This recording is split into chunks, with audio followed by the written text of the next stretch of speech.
Do we need to do a doggy episode where we just let the doggies do whatever they want? Let me tell you about treats. This is the Apparently Autistic podcast, where we unmask the spectrum with real voices and real experiences. We're your hosts, Keith Holloway and Bridget Holloway. And I am apparently autistic. Before we get started, just a quick reminder. We're not experts in anything except our own personal experiences and perspectives. Be sure to check out the important disclaimers and disclosures in the show notes. Now let's dive in. Hello and welcome to another episode of the Apparently Autistic podcast. Welcome. We're your hosts, Keith. And I'm Bridget. And this is episode 10. Yep, we made it to 10, the big 10, double digits. Yep. So here we go. I've been told that most podcasts don't even make it this far, so... Well, boom, we made it to 10 at least. Yep, we're going to try to get a little bit more organized, make things a little bit more exciting for you guys. Yep. We may have a little bit of a giveaway to celebrate episode 10, so stay tuned to the end of the episode for details on that. Maybe, yep.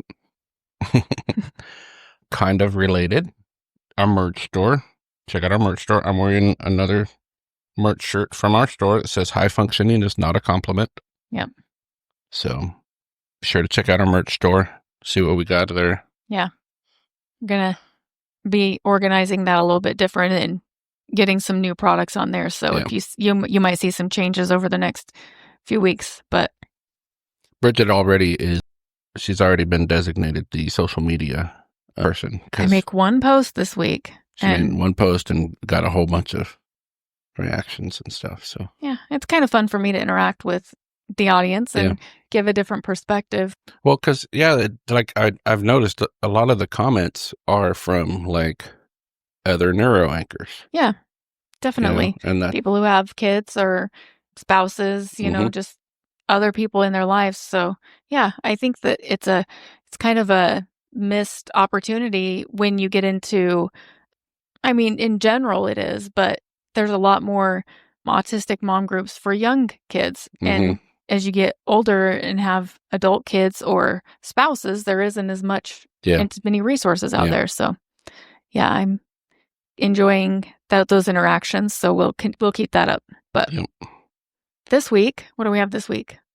Well, I was going to say this beforehand too, because we're recording on Father's Day. Oh, yes. So we need to wish... I should have said this, sorry. I know. I was giving you the opportunity, but... Yeah, we need to wish all of the fathers out there Happy Father's Day. And to Keith, Happy Father's Day to you. Thank you. Yes. You got the fur babies and the kiddos that you're a really good father to. So, Happy Father's Day. And for Father's Day, we kicked 2 of the kiddos out. We did. They went driving. Yep. Usually it's just our youngest, but our son, who is away at flight school, came home for the weekend. Yep. So... He's out driving with his little brother. We have to get so many driving hours with him to get his driver's license, and somebody else gets to be tortured with it for a little bit of time while he's here visiting for the weekend. Just kidding. It's not really torture, but... Yeah. So we got all that out of the way. She's going to need attention, isn't she? It appears that way. So for this episode, we're going to hit on like 4 topics in autism. They're ones that I kind of thought maybe wouldn't fill out a full episode, but are still kind of important ones. You'll see, people will sometimes do quick videos on these online and stuff. Yeah. So I figured we could talk a little bit about each of these 4 topics, what they are, give kind of examples about them. And I don't even know that these are issues that necessarily even, well, some of them probably need some kind of strategies, but some of them are just, this is what it is. Yeah, just like awareness. Yeah. Yeah. So the first topic we're going to talk about is echolalia. And this was relatively new to even you. Yeah, it was. I don't remember what episode it was, but I mentioned it and you were like, I've never heard of that. Yeah, so I'm going to start off with the definition just so everybody knows what it is. If you've never heard of it, like I hadn't, it is the repetition of words, phrases, or sentences spoken by others. It can be immediate, repeating right after hearing it, or delayed, repeating it much later. In autistic individuals, echolalia often serves as a meaningful form of communication, emotional regulation, or language processing. Yeah. And it's not even just words or phrases either. I mean, It can that's be a just common sounds. thing. It can be sounds. It can be, it comes in a lot of different forms. Yeah. And it can be internal. It can be external. Like you can be, it's like when you get a song stuck in your head, that's the closest, I think, similarity to like what neurotypicals like what they would call like might an deal with. earworm. Yeah. But like for me, I think mostly I've internalized most of mine because again, I grew up not knowing I was autistic. It wasn't, oh, we know this is a thing and it's okay. So I was like basically trained to mostly internalize it. Yeah. And you know what I think of when I think of this is I think of Mr. Deeds, but it's probably in several movies when he walks into the big new house and no, it's new to him, and starts shouting words and it echoes in the hallway. It's kind of like that, but it's actually the repeating of the word. It's not just an echo. It's, hearing it over and over again, or it could be hearing it, or it can be like the feeling or the pattern of what it makes your mouth do, or, how it makes you feel when you say the sound or make the sound. Another good example from one of your favorite movies, Elf. Francisco. That's right. That's fun to say, Francisco. That's right. That's kind of an echolalia thing there. For me, it will sometimes be like words or phrases that I'll just keep repeating in my head. Usually it's like almost musical for me. Okay. And it's really, sometimes it's annoying to me even. So it's not trying to mimic someone. It's not about, I wrote some down here. Yeah, it's not really about mimicking. Sometimes it's just kind of like it helps you learn things. Sometimes it's just satisfying. I think of it as like maybe an itch you need to scratch. Yeah. You just gotta like repeat it and sometimes and this is a very autistic thing. You get a phrase in your head or a song or something and you have to get it out. Yeah.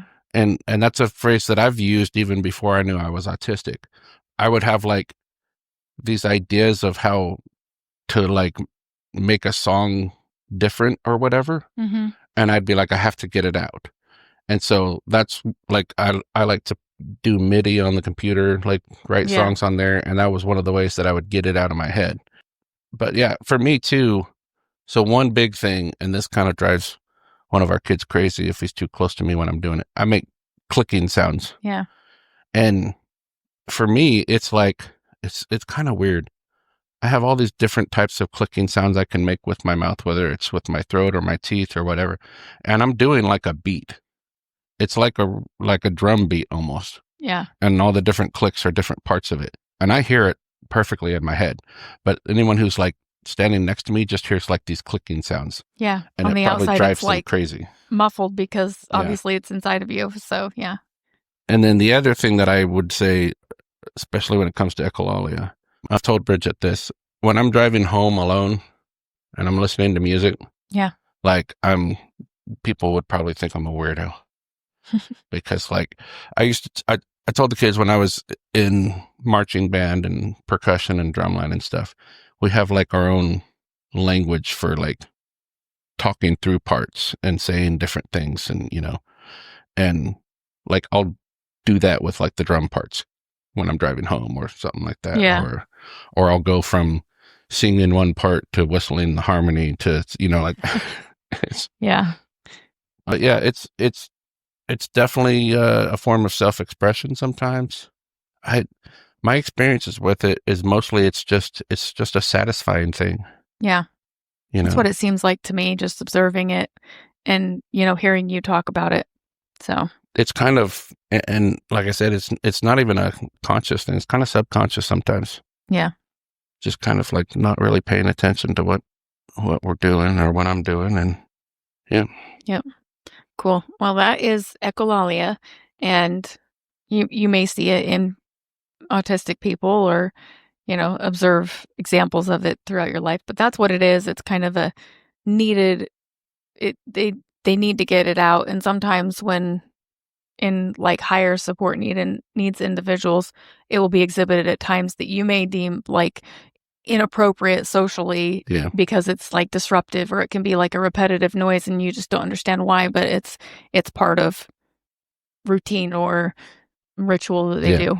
It's not meant to be disruptive. It's not meant to be disrespectful, but it's a necessary part of just the identity. Yeah. So it's definitely something that, this is one of those things, there's not, I don't want to give like strategies to not do it, because that's it. Like, if anything, the strategy is, if you're a neurotypical, if you're a neuroanchor, you need to understand it so that like you can just understand that's what's happening.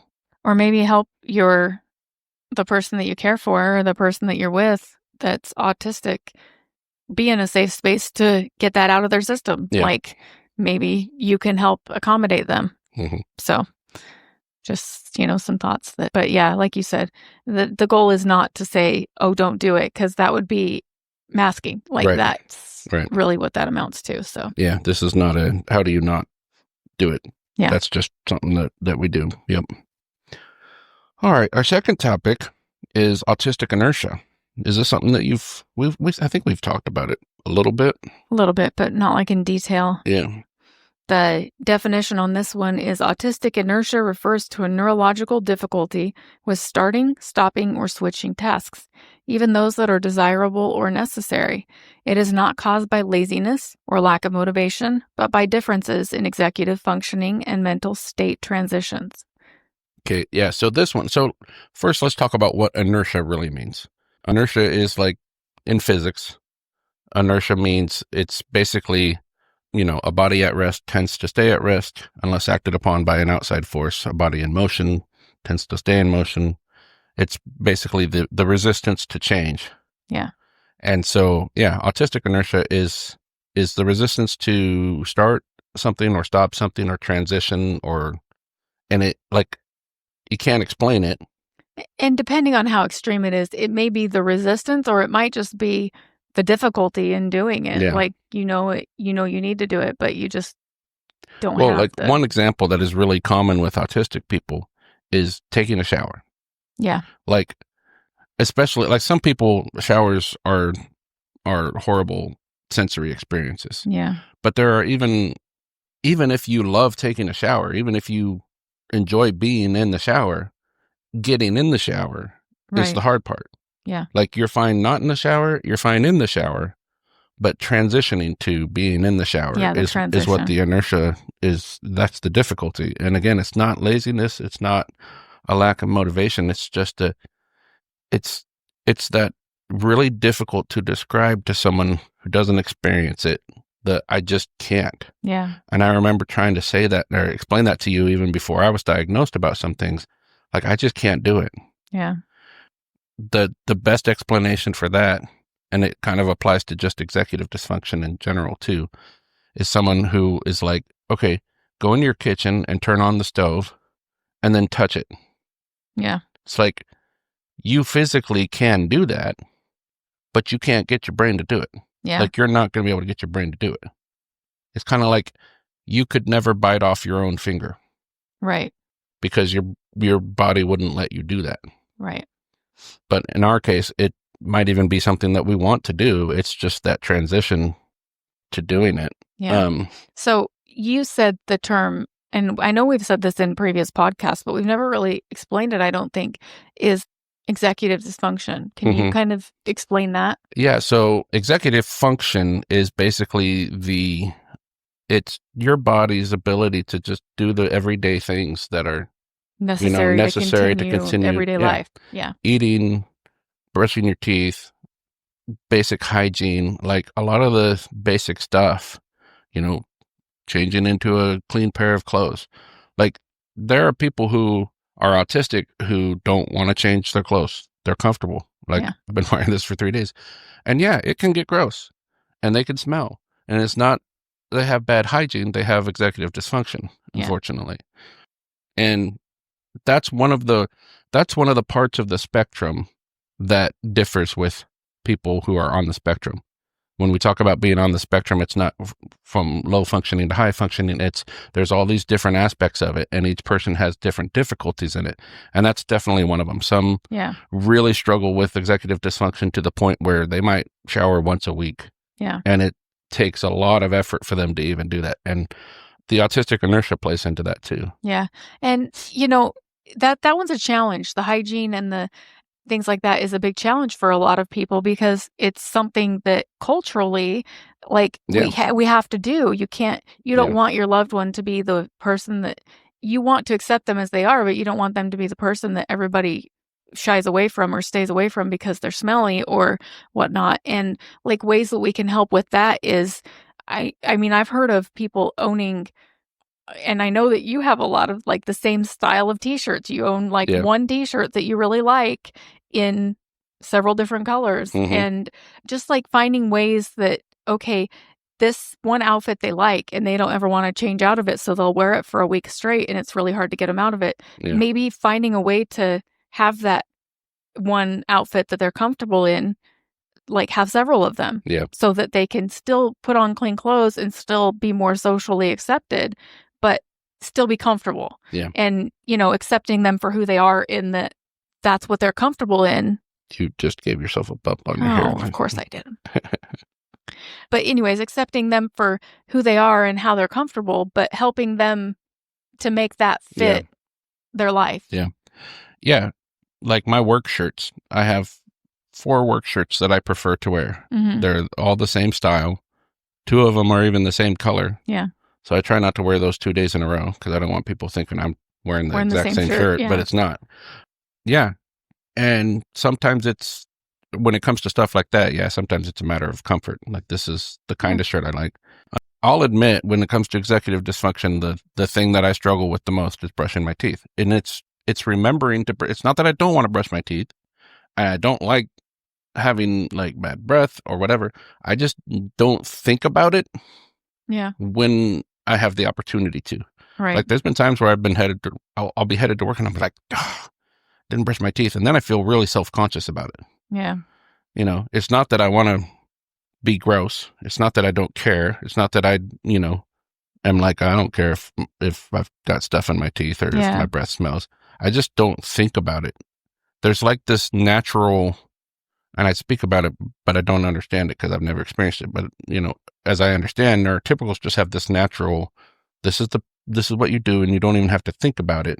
You don't have to plan it out. You don't have to make a checklist, whether it's physical or just a mental checklist. You just know to do these things. Yeah. And for us, checklists is one of the ways that we can try to deal with stuff like this. Right. Try to navigate it. Yeah. From the neuroanchor perspective, I think it's important to, as a support in these situations, I try really hard to not direct you or tell you to do those things. If you are having struggles with brushing your teeth, it's important for me not to say, hey, you need to go brush your teeth. Yeah. Because you're an adult. Yeah. But it's gentle reminders of, hey.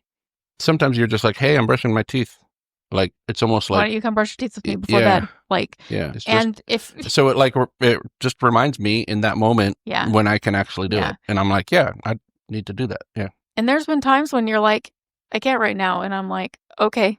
It's not my job to force you to do that stuff. And I never want you to feel pressured because that changes the dynamic of part of it too. Yeah. That changes the dynamic of our relationship. And that's just not what I'm here for. But it is okay in some situations. And you've told me that you're okay with me. Just a reminder. I prefer that. When it's an opportune time, and especially if we're about to go somewhere, I'll push through the inertia. It's kind of so much of this ties together because, again, inertia, in order to change the state of something at rest or something that is moving, it takes energy. You have to act on it with some kind of force, which takes energy. And that's the same thing with us. It takes energy for us to push through that inertia. Yeah, the energy has to come from somewhere to start the movement. And then, so that plays into the spoon theory. Yeah. I'm using up some of the energy I have for the day.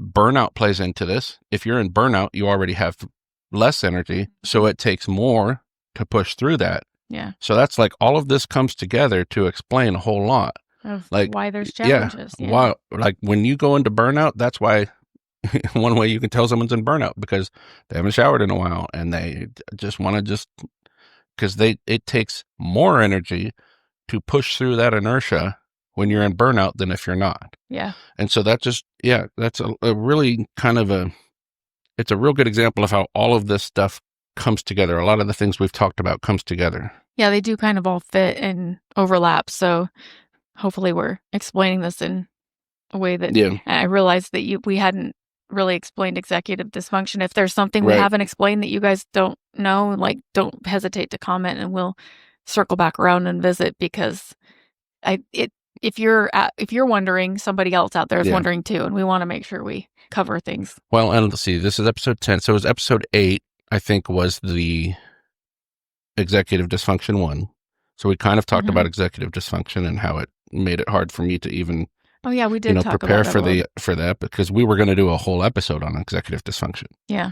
And instead I was, struggling through burnout. I don't know that I'm in burnout or whatever. Like, I'm doing better. I have more energy now. I was better able to prepare stuff. Some of the things that help with that is just, again, being able to recover, spending time with family. Yeah. Our son's in town. That was a fun surprise. We got to just hang out last night. And a few days ago, I think it was your Friday at work, and you said to me, I'm going to go in and take myself off the overtime list for this weekend. I need some days off. And I said, great, do it. Like, if you need the time off, take the time off. Yeah. And part of it is recognizing that I'm in burnout, and what are things that I can do to take things off of my plate? And not feel guilty about it. Yeah, where can I set some boundaries to help and protect myself? And that's okay to do. Yeah. I'm getting better at excusing myself in those situations, like being able to understand that I need to give myself those breaks, because that makes me better for everybody. So I'm like doing you a favor by giving myself that break, so that I'm not in burnout and I'm not so easily. Yeah, definitely. The other aspect of this, you kind of touched on it. We didn't say that it's specifically that, but it's the like pathological demand avoidance is another thing. And it's one where it's like, we're about to do something, but then you tell us to do it. And we're like, well, now I can't do it. Yeah. And I can't explain it, but it's like, it ties into, I think, wanting autonomy. Yeah. Like, there's part of our brain that wants, like, it's almost like I'm proud of myself for doing this thing without being told to do it. Yeah. And now you just ruined it because you told me to do it. And even though I know I was going to do it, it's like, it's weird. And from my perspective, it's a fine line, but there's a difference between me telling you to do something and me suggesting that you do something, because it still leaves you the option. Yeah. It still lets you be in control. And if I tell you to do it, then suddenly it's like, well, I've been directed to do that and I don't want to. Yeah. So I'm not going to. And even if it's still your choice, you might still not want to do it, but you realize, okay, I still need to. I don't want to do this, but I still need to. So I'm going to choose to do it. Right. It's like it still leaves that open. And I know it's a fine line, but I think it's important. Because we just talked about how you remind me, and that's why it's better when you're just like, hey, I'm brushing my teeth, like kind of a, hey, now's a really good time, for you to do it. Yep. So and it looks like, especially demand avoidance looks like defiance. Yeah, it really does. Especially when it's your kids. Yep. And I know that our sons have expressed that issue too. Yeah. And I experienced that as a neurotypical person. I experienced that growing up. Like, if somebody told me that I needed to do the dishes, I would put it off till the very last minute. I did not want to do it. Yeah. I procrastinated. I did everything I could to not do it. And ultimately, in the end, I would do it. But I didn't want to if somebody told me to. If I wasn't directed to do it, I knew it was my dishes night and I would get it done. But it's strange. But I think part of that is the way the human mind works. But you add the autism, the neurodivergence on top of it, and it just kind of gives it more, makes it more of a challenge. And it's funny because, again, it might be something that we even wanted to do. Mm-hmm. But once we're told to do it, it like does this thing, like there's this thing in our brain that says, no, we want to do what we want to do. And now that we're being told to do it. We're doing what they want to do. What somebody else wants us to do. It's weird. It's not an intentional thing. Again, it's not defiance. It's not even necessarily disinterest. It's just, it's interesting. Yeah. So that's autistic inertia. Yeah. So if you have a loved one that seems hesitant to start something or do something or whatever, it may just be the challenge of getting the energy in to get the results out. It's just getting just understanding process started. It'll take energy to start it, so that's taking away spoons for their day. That's why when you talked about spoon theory, like just taking a shower takes spoons for us. Yeah. It's not that it takes energy to take a shower. It takes energy to push past that autistic inertia to get in the shower. And have you ever heard anybody say the term, once they get started, they're fine? Yeah. That's exactly why. That's exactly what we're talking about. It's the inertia. It's the getting started that's the challenge. You have to put the energy in to get the movement going. In a car, you have to push on the gas more to get going. Mm-hmm. Once you're going, you don't have to have the gas on as much because you're now moving. Yeah. The only thing you have to resist against is, friction. Yep. So that's kind of the physics. You got to love it when physics comes into things. That's right. You do love your physics. That's funny. Oh, goodness. You like all kinds of different sciences. Yep. All right. The next one is something that's really actually interesting to me and has been hard as a mom to understand, but I'm getting better now that my kids are almost all grown. I know. We always start to figure stuff out when they're... Yep. That's how it works. This one is time blindness. Mm-hmm. And I'll go start with the definition. Time blindness is a cognitive difficulty with perceiving or managing the passage of time. People with time blindness may struggle to estimate how long something will take, feel surprised at how much time has passed, or constantly run late, despite good intentions. Mm-hmm. I think when it comes to time blindness, it can go both ways too. Because I definitely have issues where, oh man, I don't know where the time went. It's almost like you lose track of it. But at the same time, at the same time, I will overestimate how long it'll take to go somewhere, do something or whatever. It's like, I'm not usually one who is running late. No. I'm usually running very early. Right. And that still might play into the time blindness.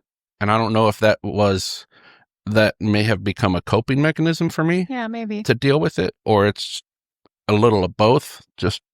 I just want to leave way early, Well, and I think that plays more into the structure and the need for routine and Well, again, it all comes together. Yeah. And time blindness, I'm sure, is related in there too. But the structure is a way to deal with that too. Our youngest definitely deals with this. This is something that ADHD people deal with a lot too. It's been hard to see as time blindness. It's really, really easy to miss this one with teenagers or kids in general, I think. Especially it's summertime. I work nights, so I sleep during the day. Mm-hmm. And I come down and he's playing video games. And he may have been playing for hours and not realize how much time has passed. Yeah. And he'll forget to feed the fur babies. Yep. Or they'll have an accident indoors because he's just so lost in his video games that has no idea. Doesn't realize how much time has passed. Doesn't pay attention to what's going on around him. Yeah. And again, it's not that's the thing we struggle with as parents, is to see it for what it is, not laziness. Not refusal to do. And part of that is realizing that this is a kid that loves his dogs. He would do anything for these dogs. They walk all over him. They run our house. He definitely doesn't neglect them in any way on purpose. Right. He does everything he can to satisfy his parents. He wants he's a good kid. Yeah, he is a good kid. He wants us to be happy with what he's doing. And it's once you see those things and realize those things, this situation is not that's a defiant teenager that just wants to play video games all day. There's a lot more to it. And you kind of have to put all the pieces together. Right. You add that video games are one of his special interests. Mm-hmm.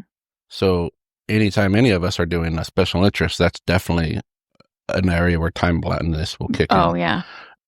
You get involved in something and then you're like, man, I'm hungry. Oh, holy crap. It's 7:00. And you haven't even had lunch yet, or something like that. It's that's really common. Mm-hmm. And I know again, that's something that to a degree, even neurotypicals can deal with. Yeah. But it's just so much more exaggerated for neurodivergent people, for sure.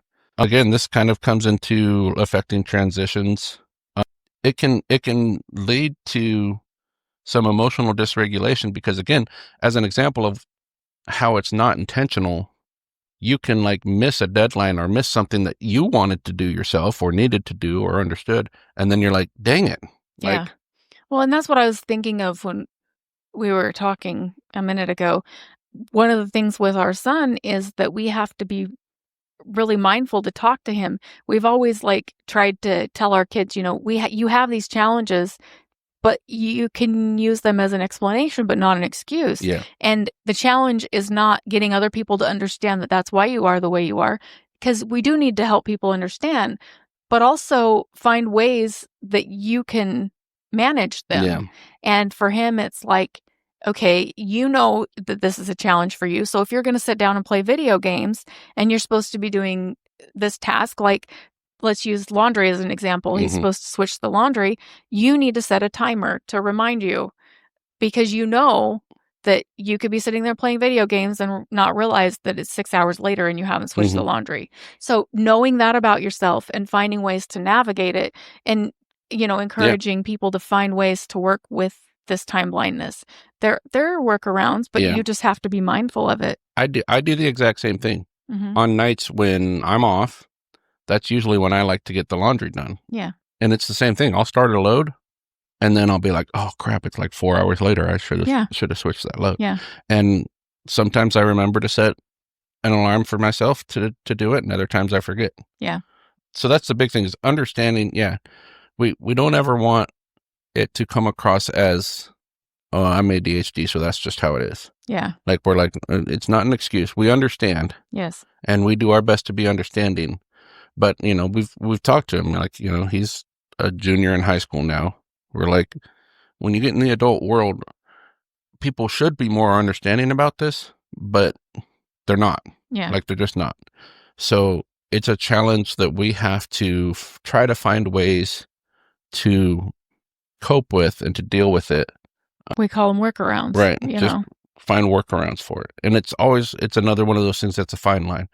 I don't think this is something that plays into the individual person's, not just, this isn't something that, oh, it's just inconvenient for other people, so they just need to learn to not be inconvenienced by who we are. Right. This can play into your own personal goals and stuff too. Yeah. So it's good to find workarounds for it, for yourself as well as for other things. To be able to overcome these challenges you face to accomplish your goals. And it's important to help other people understand, but yeah. I think something that kind of, I don't know if it's the time blindness, but it kind of plays into it, especially for ADHD people. We've learned we can't list off, these are 3 things I need you to do. No. Like, because he will do the first one and then especially verbally. Yeah. We can give him sometimes a list of chores, but it has to be written out so that he can mark off each one. But verbally, one task at a time. Yeah. That's all. It's not, he's a very smart kid, and it's strange that he can only, but focus wise, one task at a time. He doesn't remember a whole list. I've tried a little bit of a hack with him. I, like the other day, I did this. It was just kind of something that I just tried in the moment. I had 3 things I needed him to do. And so I connected the dots for them to almost make it sound like one, this is a trip I need you to take. It's one trip, but it's 3 things that you're accomplishing in it. And he was able to remember all of them. But I had to like make it all. I had to like make journey. make one journey, like draw a path almost, like, you know, for him to follow. Interesting. But yeah, and we just have to understand that, you know, like, I'll even think to myself, okay, I gave you way too many verbal instructions all at once. And I'll I've just even have to remind tried him. things with him, and sometimes it works and sometimes it doesn't. It depends on the intensity or the extensiveness of the tasks that he's doing, I guess. But I've even tried, you know, like, I'll explain to him what he needs to do, and then I'll ask him to, okay, now you tell me what you're going to do. Yeah. So I make sure you understand it. And sometimes he'll repeat it back and that makes it stick. So he does it. Sometimes he'll repeat it back and then I wake up from sleeping and he did one of the tasks. Right. Like sometimes it works, sometimes it doesn't. So that's a suggestion, but not always. The most successful thing that we've done to help him with that is writing it out, physical like list, making a physical list that he can refer back to, because the one thing he has to remember is check the list. Yep. Not here's 4 things I have to do. He can just remember to go back and check the list. Yeah, that's his one thing. Yep. So that is definitely a good strategy, and again, for yourself. Yeah. Make a list for yourself if you need to. A few years ago, I made little checklists for myself that I put all around the house. Yep. I had a checklist by my bed. This is what I do before I go to sleep. Mm-hmm. I had a checklist in the bathroom. It helped me a lot better with my executive dysfunction. Yeah. Because again, you had to do your checklist every day. It reminded me to see, oh yeah, I need to brush my teeth. Not remembering to brush my teeth on my way to work. Yep. So that it's probably something I need to set up again. Yeah. Those are still attached to the washer and dryer because I put some on the washer and dryer too. Like this is what you do to make the load. And that was more for the kids' benefit, but still. So yeah, that's a way you can kind of help yourself with that as well. Yep. You had one in your truck? Yeah. Mm-hmm. I'm trying to think of if you had. I had one on the fridge. So it was like everything I needed to do to prepare. And it was particularly necessary because this was when I was working really early. So I had to get up and get ready for work and walk out the door. And that's when your brain's not firing on all cylinders yet either. So those definitely, helped me. I'm pretty good about grabbing everything I need to do and, walking out the door with everything I need when I work overnights. And I've been awake for a while before I head out to work. But it's when you have to get up and that's how you start your day with going to work is like that initial gaining momentum and getting those things done that you need to be successful for the day. Yep. Yeah. Definitely. Still, probably would be beneficial for me to put up some of those again. Yeah. Yeah. It's a good reminder and definitely something we just had he printed them out on the computer and they were probably none of them were very big, maybe like 2 inches by 3 inches. Yeah. And then you laminated them with the little laminators you can get at the store. Mm-hmm. And then you just taped them to a mirror or wherever. Mm-hmm. Yeah, I think those were really helpful. So it's definitely a good thing for people to keep in mind. And some people do well with checklists too because of the organization. So make yourself a checklist. It's never a bad thing. Yeah. It reminds me, just speaking of checklists, I started writing a fiction book years ago, way before I was diagnosed. And unconsciously, one of the characters is probably autistic. Yeah. Because he loves checklists. Yeah. I'm still trying to work on finishing the book. But when I go back and read like the first part of it, I'm like, holy crap, I wrote an autistic character and didn't realize I was writing an autistic character because it was just similar to me. Yeah. Well, and you've learned so much since then. Yeah. You've been diagnosed. We've learned about it to help navigate you. So that's interesting. It's very interesting. Yeah, it's just funny. Yep. All right. Well, there is time blindness. Yep. The next and fourth item that we're going to discuss today is scripts and rehearsed responses. The definition we have of this is scripts and rehearsed responses refer to pre-planned or memorized phrases used by autistic individuals to navigate social interactions. These can be learned from media, prior conversations, or built through trial and error to reduce anxiety and confusion. Mm-hmm. This helps a lot with the social interaction aspect for sure for us. And it could be something like you're going into a very specific situation, so you kind of pre-script it, pre-plan it out in your head. It can be like, for me, this is just funny. Like when I pass someone in passing and they, there's a lot of small talk, little throwaway phrases that people put out there that they don't even think about. I have this bank of responses that I can give. And it's like my brain goes through this. They say this. Okay, these are appropriate responses. I pick one, I say it.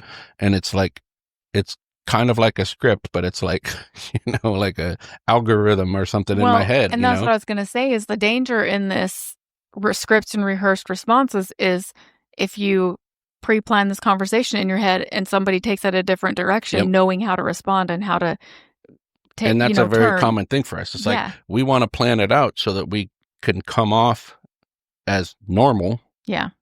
And then someone throws something unexpected at us, and we're like, so like if you ever have like an autistic friend or loved one or whatever, and they almost freeze, you just went off script. Yeah, probably. And they don't know what to do about it. So, like from your later life experience, it's like you said, maybe it started out with one response to those things and you realized, okay, one response doesn't always work. So you've added a bank of things that you can respond to in those situations, and you just go to the bank and you're like, okay, that one works. Yeah. Like it's and a you really almost quick process, learn what are typical responses from people in that situation. You know, like one common thing that I'll respond with, oh, how you doing? Oh, living the dream. Yeah. Like that's just kind of a funny response that people give, and it's just something that I threw out there. When I read scripts and rehearsed responses, what I thought of was you're using, and I didn't know this when I first met you, but you're using TV shows that you watch, like lines from TV shows that you watch as like comedy relief, or, like things that are funny, like you can be pretty funny, and I didn't understand that you got most of your comedy from TV shows that you watched. And now that I've seen those TV shows several times, I pick it out now. It kind of gives it away for me, doesn't it? Yeah. It's still in interactions. It's still that's where the connections thing comes in. Like we're really good at making connections. That's probably part of the spectrum where some of us are better at that than others, but it's still a pretty autistic thing where we make these connections. And it can even be to things from long ago. So someone will say something and it connects to this funny line from a show, and we'll repeat it or we'll throw it out there. And unless they know that show super well, they think you're just coming up with it off the top of your head. Yeah. It's still funny, and I don't think it's cheating, because it's still funny to make that connection and throw it out there. That's a lot of what, comedy is. But it also, on another level, helps you navigate, because somebody either doesn't know the show and the response goes off well and they think it's funny in your original, or they know the show and they're like, oh, I love that show, and then it lets you connect with them on that level. So it kind of works both ways. Yeah. There's one funny example, and again, this is where my brain is making a connection to something. Years ago, when I was a firefighter, it was like they were doing some kind of blood donation drive thing. It wasn't the one that you and the boys came to, but it was like it was the Battle of the Badges, though, still. Okay. Where they have like people donate either on behalf of the fire department or the police department. Yeah. And one morning after our whole shift went to donate blood, and then we went out to breakfast. And one of my coworkers said something about someone being a professional eater. And my brain went, boom, there's a connection to a joke from Friends that you just tweak a little bit. And I said, I've been maintaining my amateur eating status so I can eat in the Olympics. And they thought it was freaking hilarious. And it's like a connection, because there's a joke. I actually think it was Rachel in Friends, where she says something about how she's been maintaining her amateur waiter status so she can wait in the Olympics or something like that. Yeah. So it was just like, our brain works slow in some cases, but in other cases it's like, boom, connections, and it starts pulling all these things out. Yeah. That is kind of like the scripting. Like here's a funny response that you can throw out there. Yeah. And some of it takes practice, and some of it just, you're really great at it most of the time, but I've seen it fall flat too. Yeah. So you kind of take a risk, but it's definitely something that happens, is using those, because a lot of comedy is observation lines. And so it's still, I think that's why there's some autistic comics out there that are hilarious. Yeah. Well, and I think that plays into comedy as a specific example, but it's not just comedy. Socialization in general is observing other people doing it and seeing how it works. So it's funny, an example from our kids. So one of my oldest daughter is autistic, and then my second oldest daughter, I wouldn't be surprised if she's autistic, but it in kind of different ways. Yeah. And then our youngest daughter, is dyslexic for sure, but she's definitely neurodivergent. Yeah. On the spectrum too. And so if we ever went out to eat with our 2 youngest daughters, our youngest daughter she would just eat whatever her older sister had. Yeah. So that her older sister could just order for her. But then her older sister still wanted to script it out. Like she still had to script out what she was going to say and what she was going to ask for and how. Yeah. So it was kind of funny with the 2 of them. It was like the youngest is just like, I'll eat whatever you eat. Yeah. And then the oldest would be like, okay, we'll script it out and then I'll. Well, and I think with the older one, the scripting it out was more of like a social nerves, like talking to a stranger and having to have that. But that's kind of the whole point of the scripting. It's that's true. That social aspect is more awkward for us, so we want to script it out. So yeah. Let's see some of the other topic points. So we kind of talked about it. Like it's not about being inauthentic. A lot of times if something comes off rehearsed, people think it's fake. And it's not necessarily. It's just like we have to just think about it ahead of time. Like, how am I going to say this? What wording am I going to use? Yeah. Yeah, for sure. I think another way that it comes in, and I know everybody does this, but I do this to a much greater degree. I have arguments before they ever come up in my head. Yeah. Like I will think about, I'm always thinking, and this is probably a trauma response too, but I'm always thinking about possible arguments people can make against me for something or against something or whatever. And I will have all these arguments out in my head. So that you know how to respond. So I know how to respond. Yeah.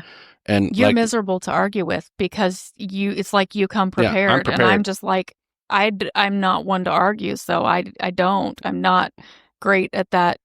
Well, and for every argument that I'm prepared for, I also ran through about 90 other ones in my head, probably.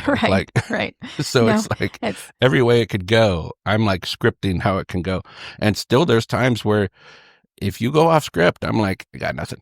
Yeah. Like I'm out. Yeah.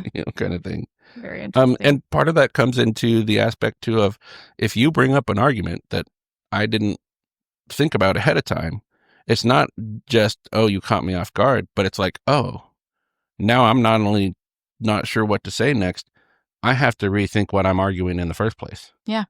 Because really, I'm willing to do that too. If you are giving me new information, then I'm like, whoa, you've thrown me off big time because you didn't just go off script. But now I'm like, am I even arguing the right point? Yeah.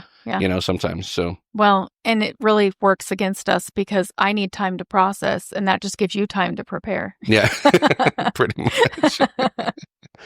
Yeah. It's definitely like we said, it's kind of a necessary thing that we do for survival in a neurotypical world. Yeah, for sure. But yeah, that pretty much explains scripts and rehearsed responses for sure too. Yeah, so those are, again, I think we kind of talked a good amount about those, and yet we've covered 4 in one episode. Where are we at now?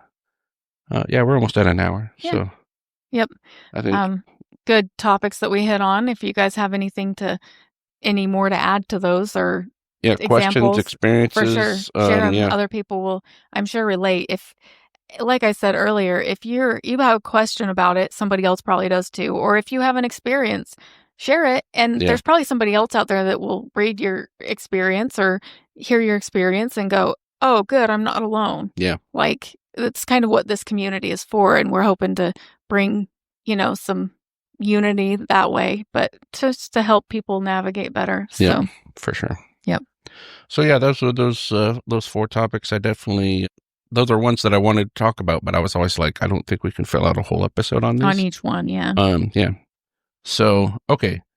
Now we'll get to this special part.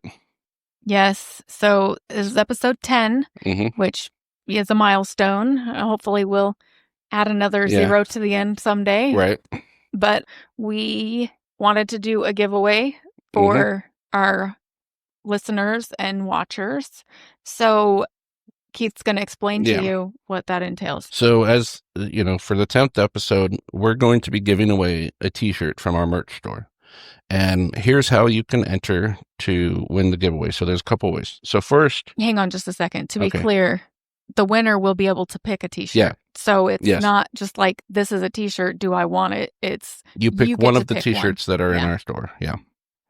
the first way you can enter is if you listen to our podcast, leave us a review on wherever you can review it, Podbean or Apple Podcast, whatever. Wherever you listen to podcasts, if you can leave a review, you can even review our Facebook page. Yep. Just leave a review about the podcast. I'm not even telling you, please sing our praises.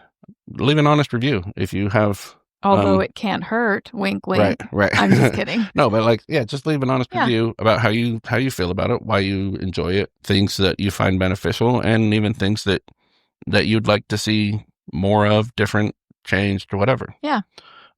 And when you do that, then take a screenshot of it and email it to our podcast email, which is apparently autistic25@gmail.com. That's apparently autistic25. The numbers, not spelled out, not the words. Yeah, send us that screenshot, and that'll enter you into the giveaway drawing. Just one per person, though. Yep. And then another way to enter, and you may have already seen it, because it probably will have passed by this point.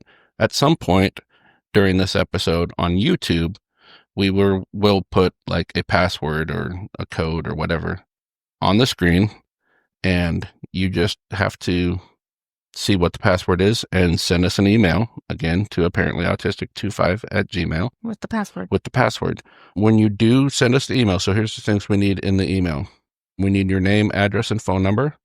We will only use those for contact for the contest. We won't send you any. I'm not going to be sending out ads and stuff.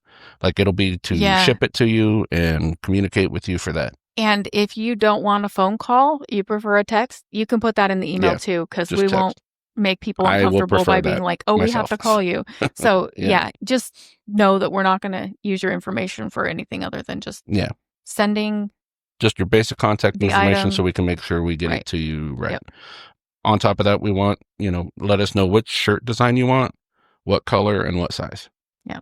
So with the email, whether it's the screenshot or it's the password, make sure you include all of those. And you can enter once per method. So you can enter up to 2 times, once with a review and once with putting the password in an email. Contact information is the most important. If you don't get the shirt design and stuff in there, we can ask you for that afterwards. Right. Once we have the as long as we have your contact information, I think that's the primary. Mm-hmm. Some of the very basic rules, and we will put all of the rules for this contest in our show notes, so be sure to check those. But it's for U.S. residents 18 and older.